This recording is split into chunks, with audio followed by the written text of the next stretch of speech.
Hi, my name's Phil Gardner and welcome to Fun with Boxes. Today I'm taking a look at Witchcraft, a solo board game designed by David Thompson, Roger Tankersley and Trevor Benjamin and published by Salt.Pepper games. Witchcraft is a card-driven solitaire game that plays in around 30 minutes and builds upon the designer's previous solo game design called Resist, which I would highly recommend, by the way. Where Resist was set after the Spanish Civil War, Witchcraft is not based on an historical event, but instead based in a fantasy world, pulling villains and minions from the folklore of many different cultures and presenting a coven of witches as forces of good that wield real magic. The village of Wildegrens is under threat from sinister forces, and only your coven of witches understand what is happening and what needs to be done to protect the village. But you must take care, as the villagers may fear that magic is evil and be the cause of the threat. And if your coven is revealed by their actions, they will be imprisoned for witchcraft. You will have to keep some of your coven hidden so that they continue to secretly protect the village, and only risk revealing members of your coven should dire circumstances demand it. As you work to complete varied missions and defeat the enemies of the village, you will need to try to prove to the villagers that your magic is not in fact evil, and in the end, you will need to convince a jury that you are in fact protecting the village. 3 jurors will decide your fate, and their conviction is strong. Can you persuade them otherwise, or will evil overcome you and the village? Well, before we find out, let's take a Fun with Boxes look at what you get with a game of Witchcraft.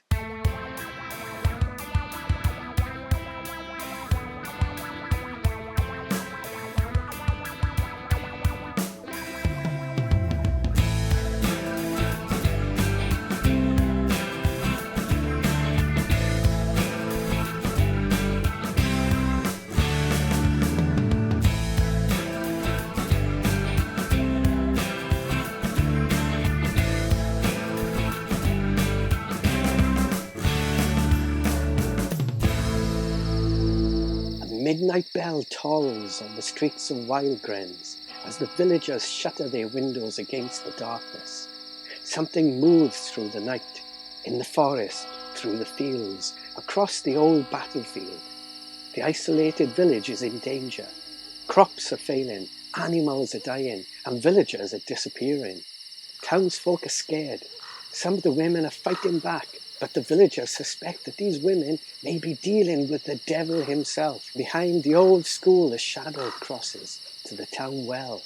A feeble light reveals 2 witches who nod to one another, shutter the lantern, and make their way towards the dark woods. And so, at the beginning of a game of Witchcraft, you will assemble a coven of witches from different families, represented by a deck of playing cards. Using multiple witches from one family will make that family more powerful, with each family focused on different tasks within the game, such as revealing challenges, increasing attack power, uncovering the conviction of the jurors, or capturing familiars that can help you in your fight to protect the village. 3 jurors from the village are selected along with their 3 missions that you will need to complete to try to persuade them that your magic is good and that you are protecting the village from evil. Fail 2 of these missions and you will lose the game. But even if you defeat the missions, you will still face the trial. So, in the end, will you have done enough to persuade the jurors? You need to reveal their conviction and see if you have succeeded. Let's see how you would set up and play a game of Witchcraft. The first time you set up a game to play, you may find the setup a little involved because of the various decks of cards. But do not worry, once you have played the game, you will be able to set up the game far quicker than you may imagine. To make your first setup run smoothly, I'd recommend that you first separate all the cards by their type and then follow these steps. Take the 8 juror cards and shuffle them. Draw 3 and place them face up onto the table, returning the remaining 5 cards back to the box. Place a white cube, that's a persuasion marker, onto the number 1 box of each juror. Then take the 12 conviction cards, shuffle them up, and deal 2 cards above each juror and set the remaining cards to one side, forming a face-down conviction deck with room for a discard pile. Each juror has 3 missions linked to them, So you will need to go through the deck of 24 mission cards to look for each of the jurors' 3 cards. You'll be able to find these by using the icons in the top right hand corner of the cards. You will now have 9 cards that you need to separate into 3 acts. Acts 1, 2 and 3. And shuffle each act of 3 cards. Place one of the Act 1 cards underneath each of the jurors. Then place the Act 3 cards face down on the table, and then the Act 2 cards face down on top of that to form a mission draw pile. This will mean that as you draw more missions during the game, you will draw Act 2 cards first, before then finally drawing the Act 3 cards. Next, grab your 60 challenge cards. There'll be 40 of these cards linked with specific jurors, and the other 20 cards will be common cards used in every game. Again, you can identify which cards go with which jurors by the icons at the top right-hand corner of the cards. There will be 5 cards associated with each juror.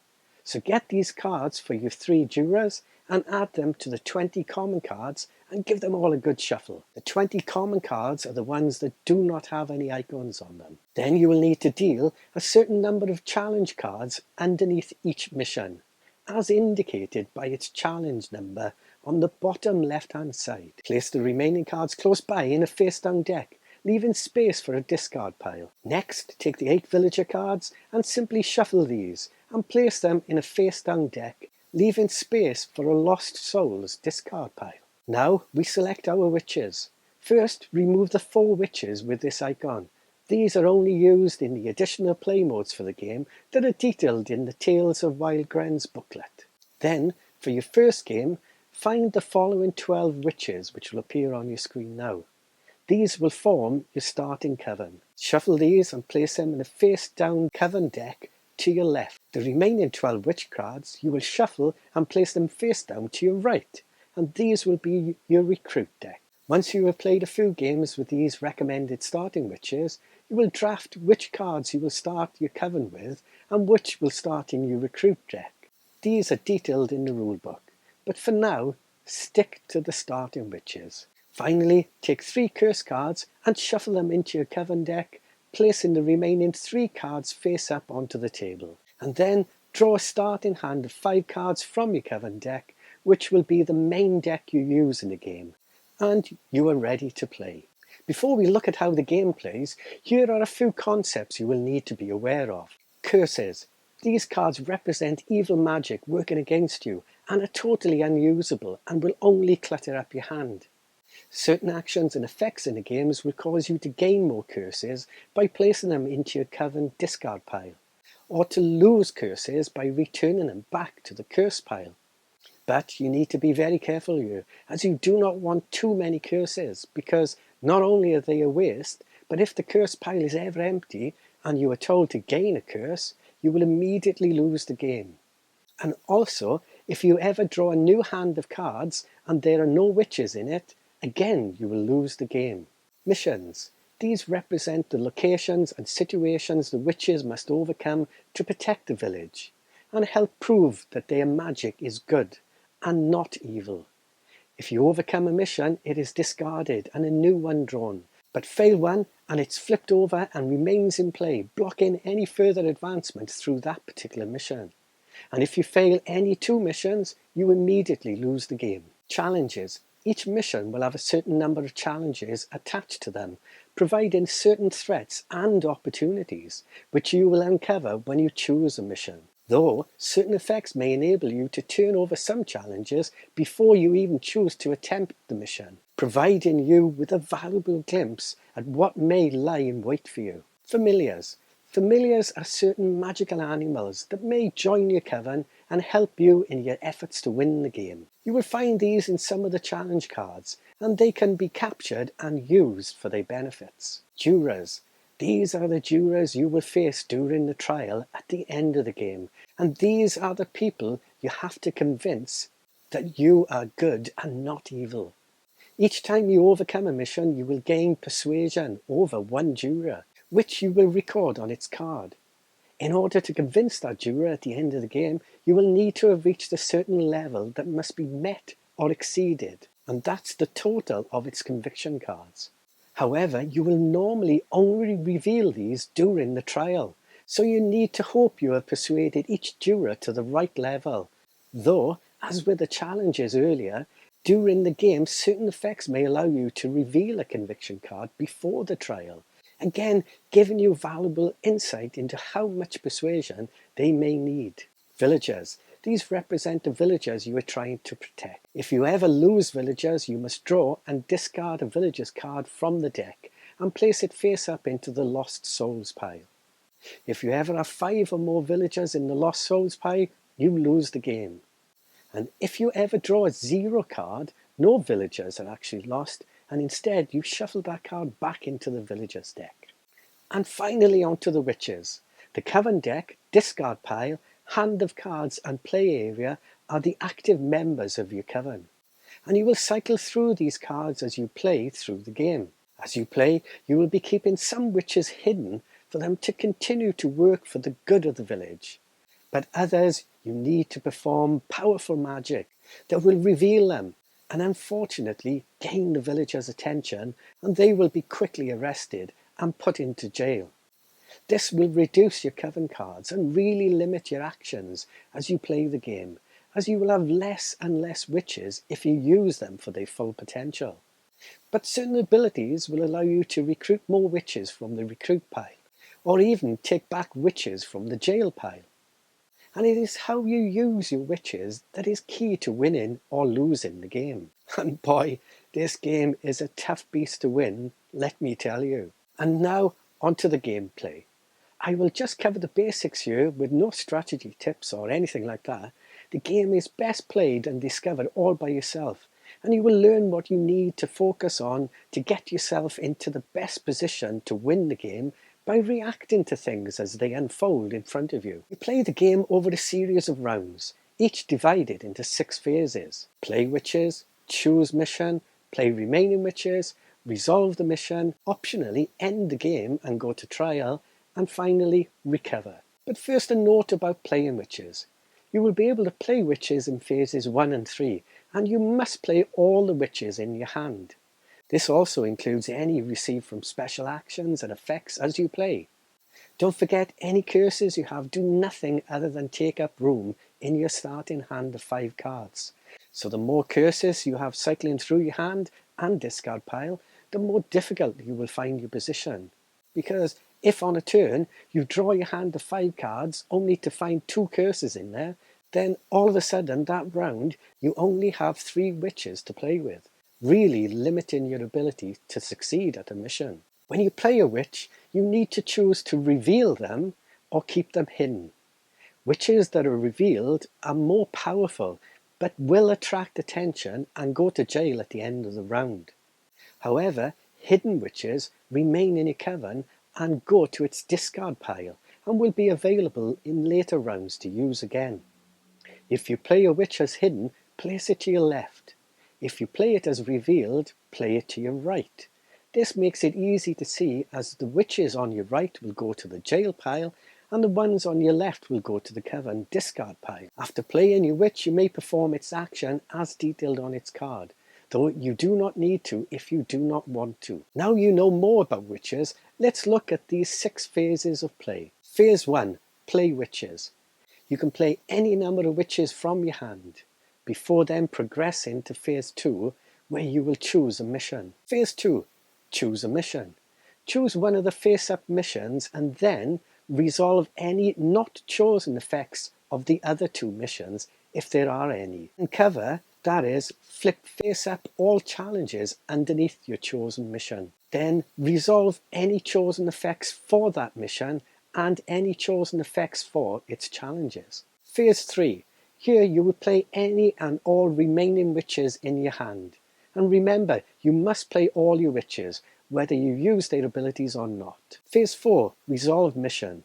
And this is broken down into 4 steps. Step 1. Determine available power. Add up all the power of your hidden witches and your revealed witches, paying attention to any listed effects. This will be the total power you have available for the rest of this phase, and you will need to be mindful that this may well not be enough to overcome the mission and all its challenges. So you will need to choose carefully what you will overcome and what you will not overcome, and as a result suffer the consequences. Step 2. Overcome challenges. First, you can use your available power to overcome challenges one at a time, reducing your available power by the challenge's difficulty. You then stop applying any chosen effects and then resolve any success effects. As you do this, check any effects that may impact witches or any familiars that you may have, as this may affect your overall available power as you progress. Step 3. Overcome the mission. Then, with any available power remaining, if it's equal to or greater than the mission's difficulty, then you overcome the mission. You then resolve any success effect. Then you gain persuasion over one juror of your choice. If the juror is linked to the mission with its matching icons, then gain the higher value shown on the card. Otherwise, gain the lower value. Place the mission card back into the box and any remaining power available is lost. And finally, step 4. Suffer the aftermath. Resolve the failure effects of any challenge cards you fail to overcome and place them in the discard pile. And then, if you fail to overcome the mission, do the same for the mission's failure effect and flip it face down. You will now have one less mission for the remainder of the game. And do not forget, fail a second mission and you will lose the game. Phase 5. Go to trial. You can now choose to continue taking on missions or go to trial. If you choose to continue, you move on to phase 6. But if you choose to go to trial, the game ends and you must resolve each juror in the display one at a time, uncovering all their conviction cards. Then you compare the total conviction for each juror with its persuasion value. If the persuasion value is equal to or higher than the conviction, then you have succeeded in convincing the juror. Otherwise, you have failed to convince them. Do this for all 3 jurors, and then consult this table to see how well you have done. And if you are anything like me, you have done very, very, very badly. That's all I can say. Phase 6. Recover. Place the witches you have played as hidden into the coven discard pile, along with any curses, and place the revealed witches into the jail pile. Then draw a new hand of 5 cards, reshuffling the discard pile and forming a new deck if the draw pile ever runs out. If both the draw pile and discard pile are empty, you do not draw any further cards and have to play with what you have. And remember here that if you ever draw 5 cards and none of them are witches, you lose the game. If you had overcome the mission that round, draw a new mission to replace it.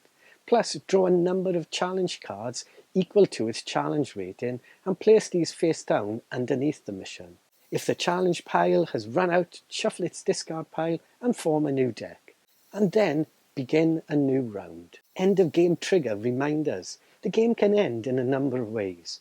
You fail 2 missions, you lose 5 or more villagers, you gain a curse but the curse pile is empty, you draw a new hand of 5 cards and there are no witches, or a card effect tells you that you have lost. You only have one shot at winning, and that's if you go to trial. But before you do so, you really need to ensure that you've done everything you can to persuade those jurors beforehand.